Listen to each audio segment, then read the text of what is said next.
Did you know the federal government, the Fed Reserve, is trying to raise interest rates to curb inflation? So I don't believe that that's the number one issue that we face currently. Currently, we're dealing with some serious geopolitical issues. I wanted to talk specifically about an ego of an individual, right? So we've got these countries. They're not allies, but they're partnered countries. We typically import and export from them either energies or our goods and services, right? Countries that have leadership. Let's say long term they had greatness, medium term they're feeling a little down. So these leaders of these countries, well, believe it or not, they have egos. And what they want to do is they want to look at the history books and they want to say, okay, did I lead my country into prosperity? Did I do things for my country that they will create statues and monuments for me and they will praise me and they will, I will be amongst the gods in the eyes of my people? I think that we are misrepresenting what these people intend. They want to make history. Xi Jinping doesn't want to be the leader known as the guy that had to deal with COVID lockdowns for the rest of his tenure. What Xi Jinping wants to do is he wants to reaffirm Taiwan and the Taiwanese people as a part of China, as one China. And he's bound to get there. Vladimir Putin, same thing. Is he a dictator that led a measly economic situation in Russia? He's known as a gangster. What is he providing to his people? Well, he's looking for opportunity to bolster his pedigree, to get his people to remember his name. He's getting old. Xi Jinping is getting old. They're both getting old. There are other leaders in other countries that don't think the same way that the United States administration does. So we have to deal with that. And unfortunately, our geopolitical situation is very strained right now. And all it takes is one little change and things stop drastically.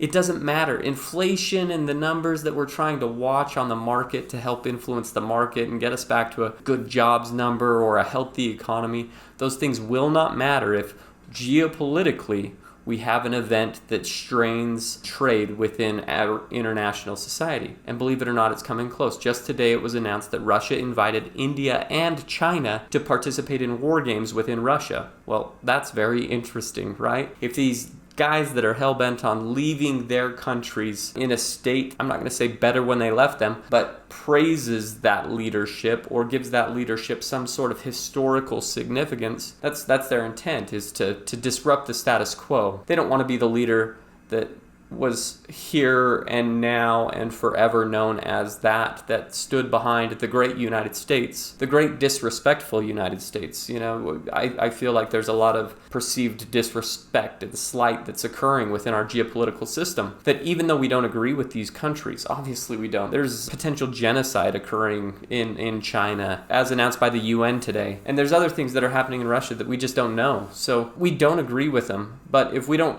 find a way to resolve geopolitical differences, we're going down a path that the domestic problems that we have, inflation, all of the social issues that we face, those are going to be insignificant compared to the loss of energy for us and allies, the loss of our goods and services. Do we want to eat? Do we want to have replacement light bulbs? Things like that we order and ship from China to the United States, those things will go away, and they will go away like that if we don't get those fixed. The next thing I want to talk about is the influences of our large corporations, not just domestically, but globally. I pick on Apple a lot for some reason. I apologize because I believe it's a great company. It runs very well. All of the products that I use are Apple.